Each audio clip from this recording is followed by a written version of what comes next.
你好像比较偏爱颜值高的，对，我经常在他家喝一些我没喝过的东西。对，因为每次去他家，他都会拿很多的饮品摆在桌子上，然后都看上去非常漂亮，非常精致。你家的那个苦味水你怎么不喝呢？不够精致。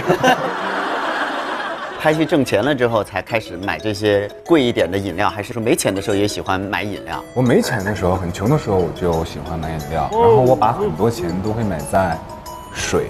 为什么对水这么在乎？因为我每天在家的时候，就是这种 CC 的这么大桶的，我能喝4到5瓶啊，一天呢？对，我很能喝水，所以我就不停地跑厕所在家里。讲得太细了，汇报得太详细了。是人不能没有水，所以我就是希望可以喝最好的水。他好像只喝一个牌子的矿泉水，就是我每次去他家都是喝那个。还是说客人来了你就给好的水？平时你在家一样的是吧？不是那样人儿，我是那样人儿吗？客人一来了，先把它收起来。不是，客人来了肯定是喝好的，然后自己在家拿那个自来水咚咚咚咚。